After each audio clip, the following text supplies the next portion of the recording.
Bienvenidos a Connecting Cultural Diversity. Mi nombre es Raquel Maestro y estoy de nuevo con mi gran amiga Almudena Rodríguez para compartir más historias y contenidos interculturales. En Connecting Cultural Diversity queremos crear puentes de comunicación entre personas con distintos bagajes culturales para descubrir otras formas de ver el mundo y construir juntos otros caminos posibles, guiados por la empatía, el respeto y el entendimiento.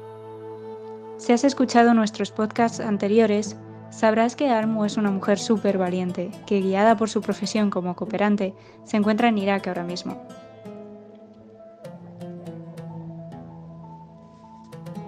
Hay muchos aspectos interesantes que podemos abordar, y lo haremos, pero en esta ocasión nos vamos a centrar en una cuestión súper importante, y que estamos experimentando en todo el mundo, con especial incidencia en Oriente Próximo.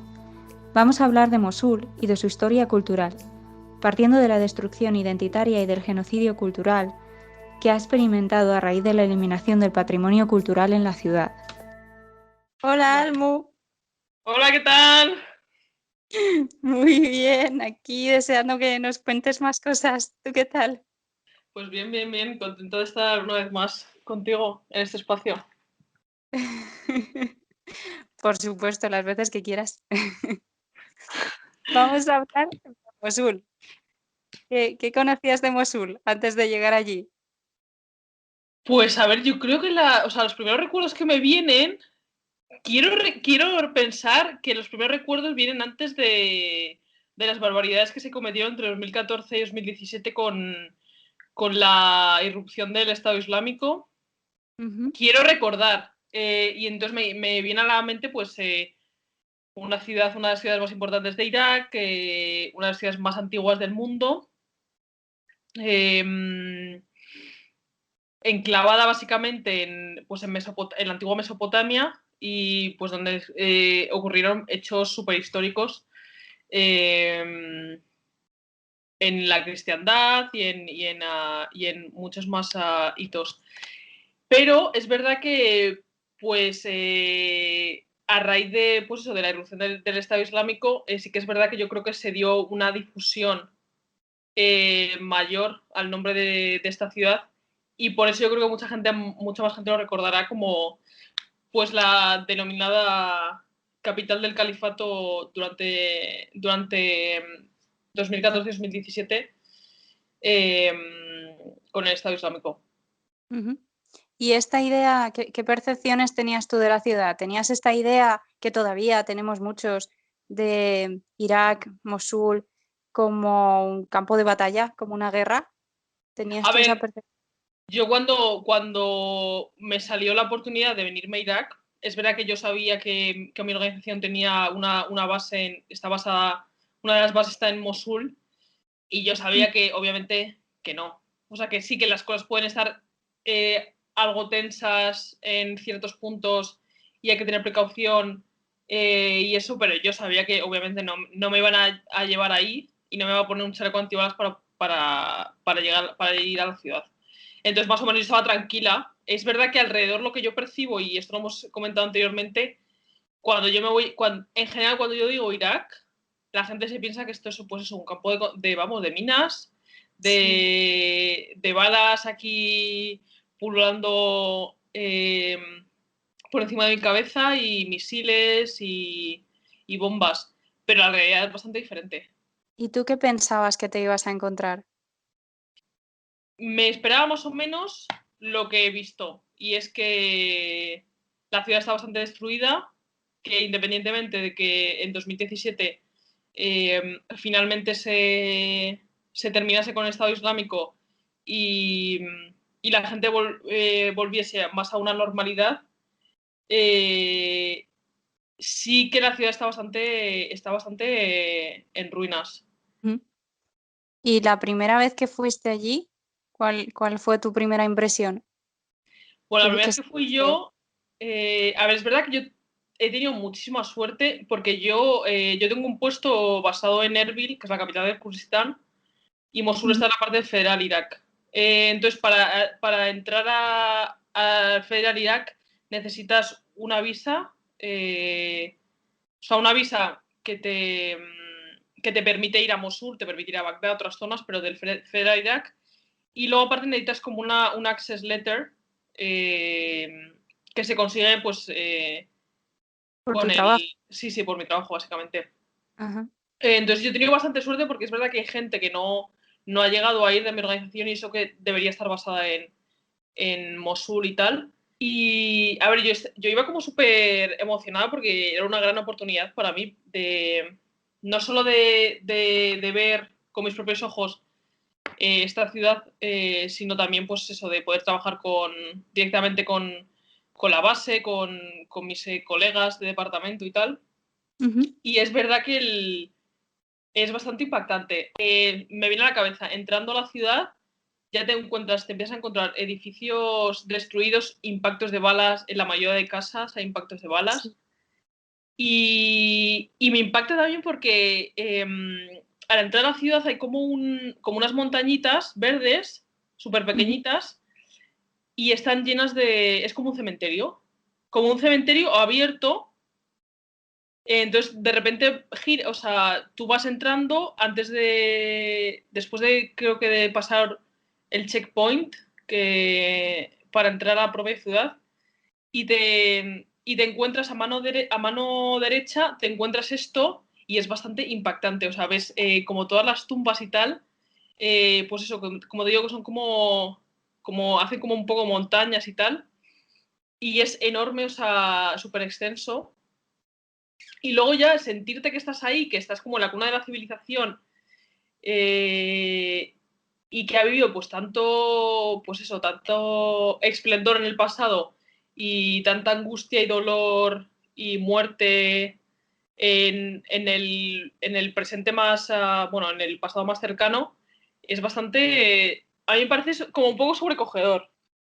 Y yo creo que es importante como no perder la capacidad esa de asombro y de saber en dónde estás, porque es que si no al final vas como un poco como si fuese a otro sitio más. Y cuando te das cuenta de que estás en Mosul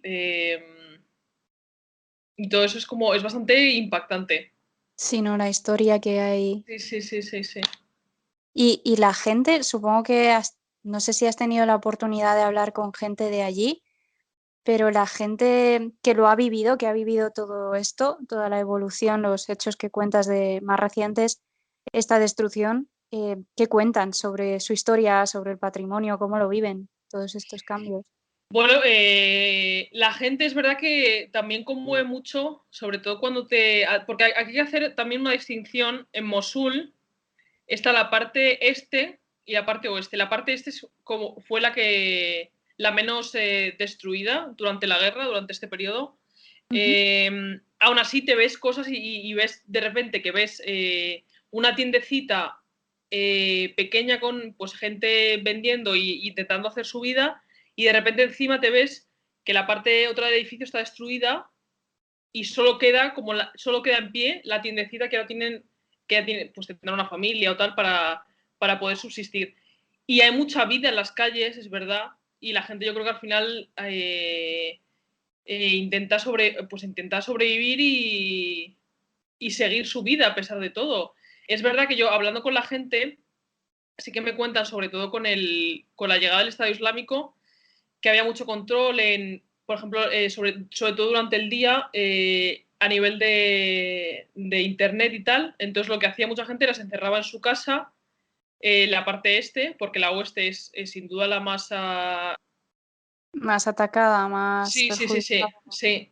más dañada. Y lo que hacían era pues dormir por las mañanas y por la noche levantarse y en plan hacer como más vida, en plan no salir a la calle obviamente porque al final también tienes control del Estado Islámico y te preguntan y te pueden igual yo qué sé, te pueden llevar para que te juntes a sus filas y tal, Ujú. y hacer pues vida por la noche. Decían que sí que había mucha propaganda, pues televisiones enormes por la ciudad, propaganda del Estado Islámico para que te unieses a ellos, bueno, pues lo que todo el mundo conoce, ejecuciones en Sí. las plazas, eh, y luego pues bombardeos, y bueno, pues básicamente eso yo creo que al final era como la melodía, las bombas y los bombardeos aéreos y tal. Al Ujú. final, pues la gente yo creo que sigue intentando hacer su vida porque al final no te queda otra. yo creo que también es como un nexo de unión para una persona que vive en una ciudad, su patrimonio histórico y cultural es como una forma de arraigo social para Sí. ellos. Entonces, al Ujú. final, el Estado Islámico lo que quería era destruir todo eso y crear como un nuevo patrimonio a base de terror y todas las barbaridades que cometieron. Es bastante impactante porque yo creo que es la segunda ciudad más importante de Irak después de Bagdad y en su esplendor, o sea, debería ser impresionante, súper bonita, súper alegre, súper abierta. Eh, entonces es bastante triste.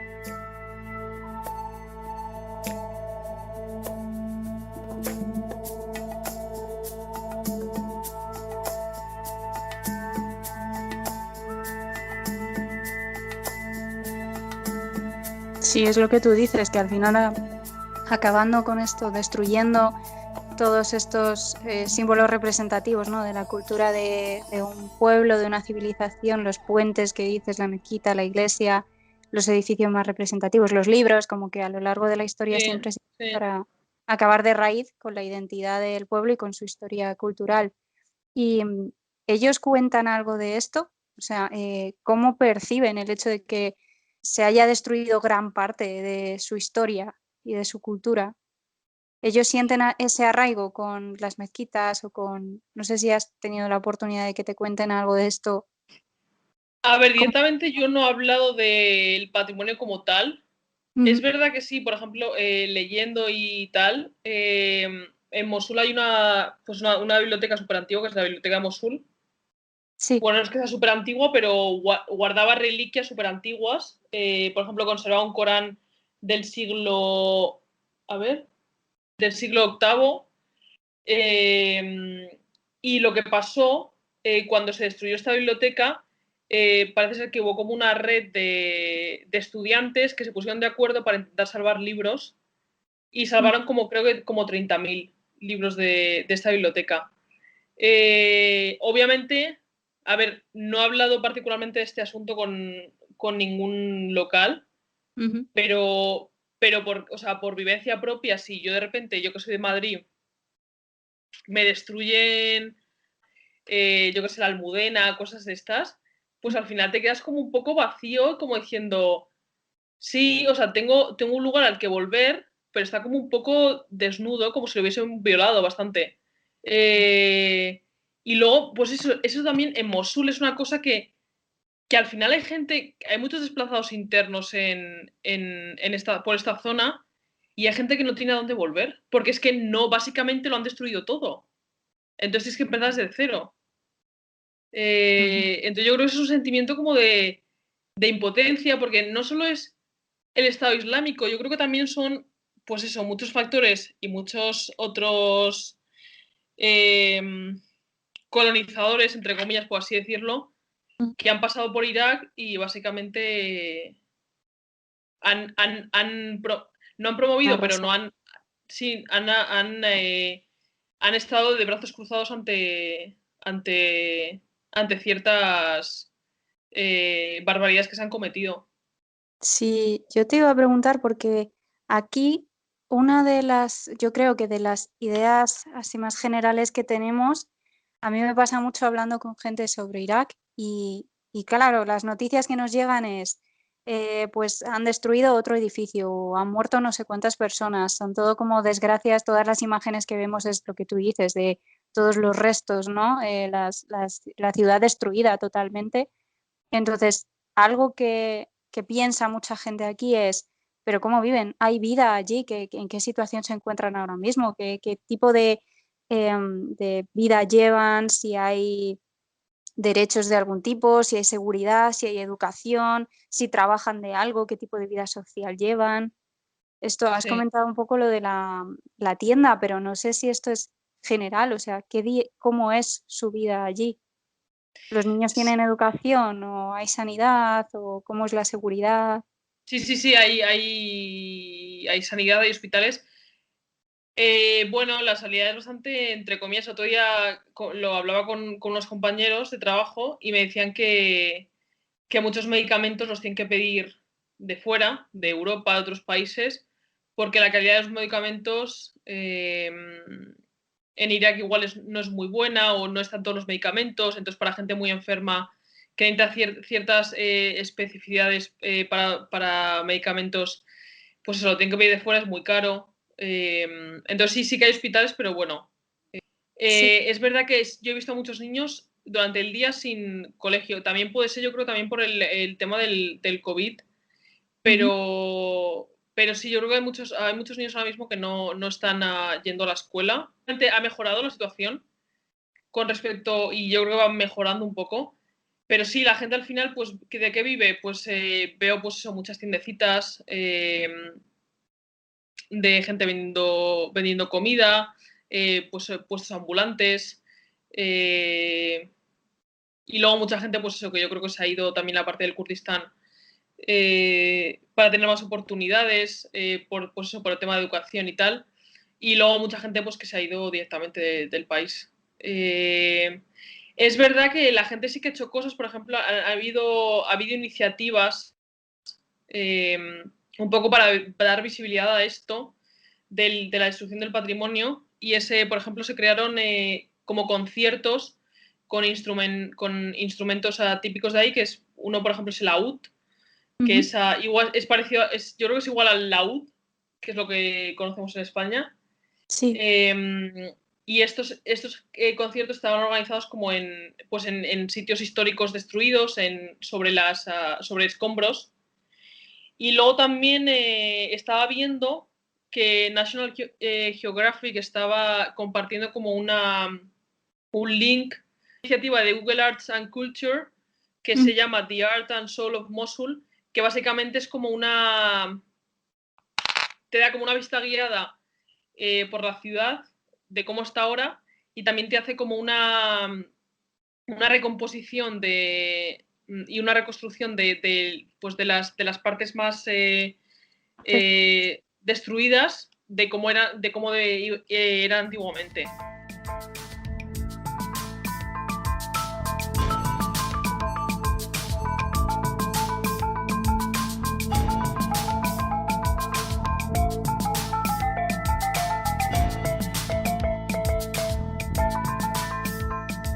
Y luego en estos países una cosa que me sorprende mucho, que son súper emprendedores. O sea, como que siempre tienen ideas como para salir adelante y luego son súper, como siempre, participativos.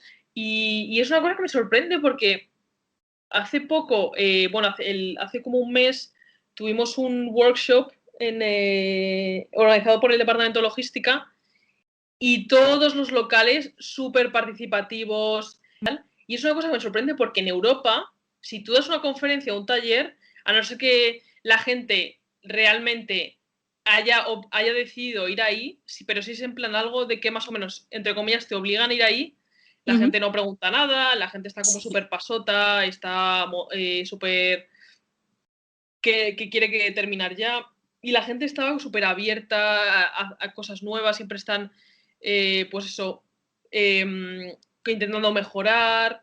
Y es algo que me sorprende mucho. Y al final yo creo que la capacidad es un poco como que tienen de resiliencia, ¿no? Sí. Que al final yo creo que te la impone un poco por la fuerza de la situación. Ujú.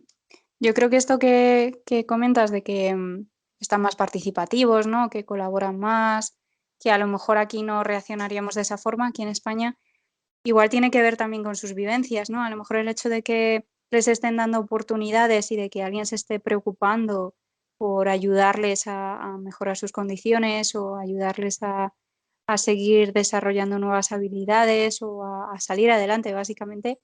Igual, claro, lo perciben de otra manera que igual nosotros aquí, si no tenemos ninguna dificultad como la que ellos enfrentan, pues no le das tanto valor al hecho de que alguien te dé esa oportunidad de participar en un taller o en una actividad donde a lo mejor sí puedes aprender. Que a veces pensamos, y con todo esto que está pasando con los refugiados sobre todo con los refugiados, esto que hubo, pues eso que entraban por Turquía y luego se fueron a Alemania y bueno, de refugiados sirios y tal, es gente o sea, que habla varios idiomas, es gente que está educada, que tiene carreras universitarias y a veces pensamos que hay pobrecillos, que tal, no sé qué, y no, y es gente preparada, ¿eh? Y es verdad que el mundo ONG ha sido un nicho de trabajo para ellos, porque al final el mayor porcentaje de empleados en una organización en ese tipo de contextos es local. Y al final también lo que se intenta desde el mundo humanitario de desarrollo es poder emplear y poder hacer el capacity building a los propios locales para que una vez que la gente, para que la gente que viene desde fuera ya no valga tanto y al final pueda funcionar todo con gente local, que al final es lo más interesante, porque ellos más que nadie saben el contexto y cómo hacer las cosas. Yo al final vengo desde fuera, yo vengo con mis prejuicios, mis cosas, mis vivencias, y yo voy a intentar dar support desde mi propia visión y desde lo que yo sé, pero al final ellos son como que tienen mucho más perspectiva de todo. ¿Y tu ONG está haciendo algo en este sentido para intentar recuperar el espíritu de la ciudad, no solamente para reconstruir los edificios perdidos, sino pues para reconstruir también a lo mejor las oportunidades para la población o sus esperanzas? ¿Se está haciendo algo? Sí, mi organización tiene proyectos en esta zona que se llama, bueno, la zona se llama como el governorate, se llama Nineveh, y Nineveh pues engloba Mosul, y sí que tiene proyectos de reconstruir ciertos espacios que han sido destruidos, escuelas, pues centros médicos. Tiene proyectos con personas desplazadas en campos de desplazados, porque al final también lo que tenemos que evitar es intentar ser como asistencialistas. Claro. Al final es porque si tú llegas y tú estás durante un año ayudándole en ciertos aspectos o dándole alimentos o tal, cuando se te termine el dinero o el donante ya no quiera dar dinero a esa causa, al final la gente se va a quedar igual de antes que llegaste. Entonces sí, lo que intentamos hacer, pues intentar dejar algo para que la gente pueda seguir a partir de ahí y pueda tener más herramientas.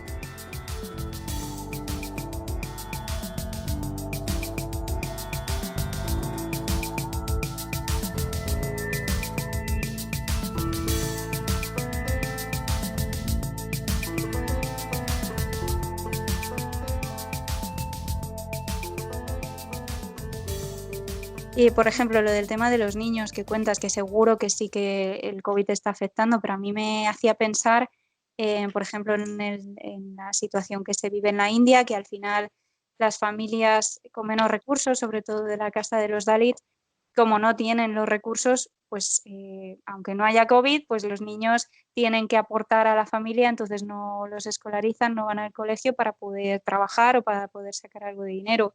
Y luego otra cosa que has dicho, en cuanto a la religión, que al no tener mezquitas, al haberse destruido las iglesias, los lugares de culto, eso supongo que también afecta mucho porque es una población que posee una fe muy fuerte, ¿no? Y son muy religiosos. Entonces, al final, todo lo que dices de lo que se está haciendo, aunque sea la reconstrucción de un edificio, como puede ser un edificio muy básico, pero para que tengan un lugar de culto, eso ayuda a reconstruir la identidad y eso se mantiene en el tiempo, ¿no? Sí, sí, respecto a tu primer comentario, sí, me viene a la cabeza una historia que me contaron de entrando a un campo de desplazados internos que gestiona mi organización. Había un niño, en uno de los checkpoints, había un niño vendiendo agua y entonces me contaron, este niño tuvo que dejar el colegio porque su padre enfermó y claro, ya no había un income en la familia, entonces pues se tuvo que poner a vender botellas de agua, a vender lo que pudiese para poder sacar un poco de dinero y llevar a la familia. Y sí, supongo que como pues esto es extensible a la realidad de muchos más niños. Y sí, cuando vas por la calle ves a jóvenes pues vendiendo cosas o que no están en el colegio. Lo segundo que dices Las iglesias es, de la religión. sí, las iglesias. Hay espacios en los que pueden ir para pues eso, para el culto. Y mezquitas hay, sí, mezquitas en general hay muchas más. El hecho que entre 2014 y 2017 el ISIS entrase en la vida en la casa de muchas personas, ¿no? Como dirían gente. Y específicamente en Mosul y tal, no es un hecho aislado. O sea, anteriormente con Saddam Hussein, con Estados Unidos, también ha habido bombardeos, ha habido destrucción y tal. Entonces, bueno, pues al final yo creo que la gente como que, entre comillas, lo incorpora un poco a su vida, ¿sabes? A su normalidad. Porque si tú, por ejemplo, si nosotros estamos en Madrid viviendo y de repente pasase algo de esto, es que nos volveríamos locos. Sí. Pero la gente, cuando ya lo ha vivido de cierta, o sea, en cierta manera, o te lo han contado tus padres, tus tal, no sé qué, al final es como que yo creo que creas como una capacidad, además, al final es o te sobrepones o mueres. Pero es verdad que a nivel de salud mental, bueno, están haciendo cosas, pero yo creo que al final es súper importante. Porque no es solo no es solo que la guerra haya terminado o estos hechos hayan terminado, sino que es todo lo que llevas arrastrando. Y entonces esto, si no lo pones remedio, si no hay apoyos y tal, bueno, es bastante complicado. Luego también hay bastante estigmatización para este tipo de cosas, para la salud mental, para pedir ayuda. Bueno, ya lo hablamos anteriormente en otro podcast. Tiene bastante arraigo su país. Obviamente no tanto a nivel de política y todo eso, porque está bastante corrupto, pero a nivel de, pues eso, yo creo como sociedad, o sea, como patrimonio cultural y tal, yo creo que la gente es como que tiene bastante arraigo Ujú. y como bastante sentimiento, como patriotismo. Entonces es algo también bonito. Y esto que dices de que hay mucha corrupción, ¿el gobierno está haciendo algo para recuperar, para rehabilitar la ciudad? Sí que hacen cosas, pero aún así todavía yo creo que falta mucho más. Sobre todo también, no tanto Mosul, yo creo, para visitantes de fuera ahora mismo, que antes sí que era ahora un sitio para muchos, yo creo que gente de extranjera vino a visitar y tal, pero por ejemplo para zonas como el Kurdistán y tal, que son zonas como mucho más estables, más tranquilas, más seguras, se podría hacer mucho más para visibilizar eso y para que la gente viniese, porque al final es un lugar increíble, con mucha historia, muchas cosas que hacer. Te puedes ir a esquiar en invierno, eh, te puedes ir a hacer un hiking a las cascadas, te puedes ir a zonas súper bonitas, pues eso, súper históricas. Y el gobierno yo creo que no está haciendo todo lo que debería. Eso es lo que me dicen también los locales un poco a nivel de política y todo eso, que al final lo que sienten es que las cosas siempre van a seguir igual. Con lo que pasó con Saddam Hussein en 2003, la gente también estaba como contenta de decir ya va a haber un cambio, tal, no sé qué, no sé cuántos, y Mm. para nada. Bueno, por suerte es verdad que cada vez lo que dices, cada vez más organizaciones, ONGs como la tuya, sí que están haciendo algo y se está visibilizando, ¿no? Poco a poco, no tanto como debería, porque además yo creo que es lo que tú dices, influye mucho la política, los intereses y muchas veces como que no conviene. Una cosa que me llama la atención es que tú buscas en YouTube Mosul y te aparece aquí imágenes en plan del Estado Islámico, en plan imágenes bastante que te pones pelos de Duras. punta, ¿sabes? En Sí, lugar sí, de decir, estaba pues haciendo. eso, hay en no sé qué ONGs, o cómo era Mosul antes, o lo que te digo, del proyecto de gente que está haciendo como vídeos como para dar a conocer de cómo está la situación actual, cómo era también la situación anterior. Y luego también Ujú. ayudas a visibilizar y que la gente, cuando le digan Irak, no diga, madre mía, te vas a ir a la guerra, ¿sabes? Entonces, bueno, creo que todavía hay trabajo por hacer. Y de lo que se trata es de reconstruir para darle también una salida, porque yo creo que yo creo que tendría muchísimo tirón.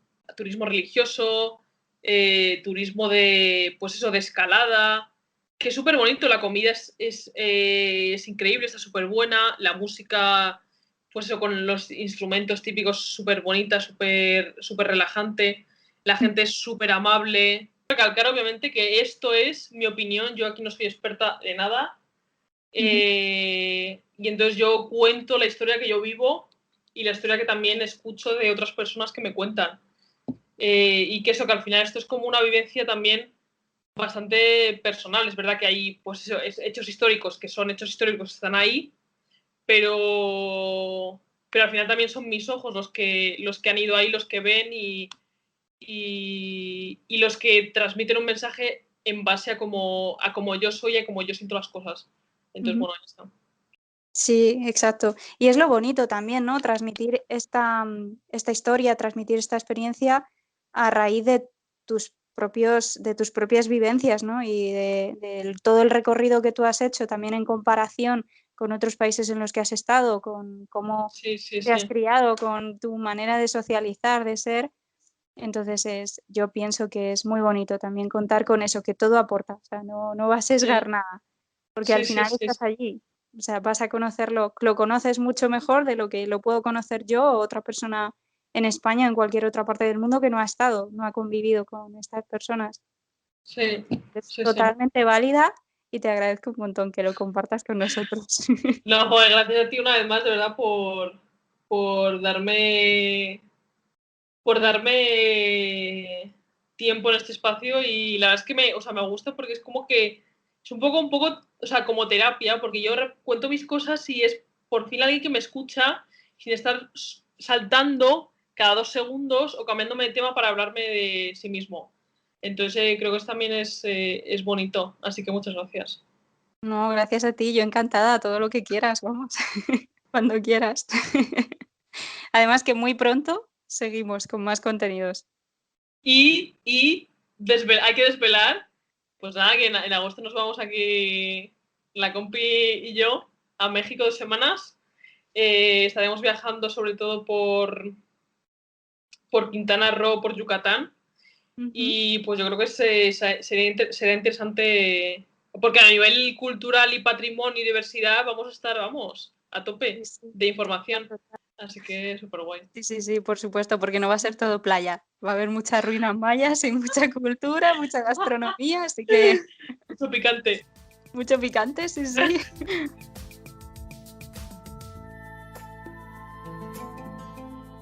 Bueno, Almu, pues muy pronto volvemos con más experiencias, con más contenidos y como siempre muchísimas gracias por todo lo que aportas a este espacio. Nada, muchas gracias a ti, de verdad. La verdad es que siempre me voy feliz cuando termino estas llamadas. Así que muchas gracias. A ti, un abrazo y espero poder dártelo pronto en persona. Sí, pronto. Adiós. Un beso, chao.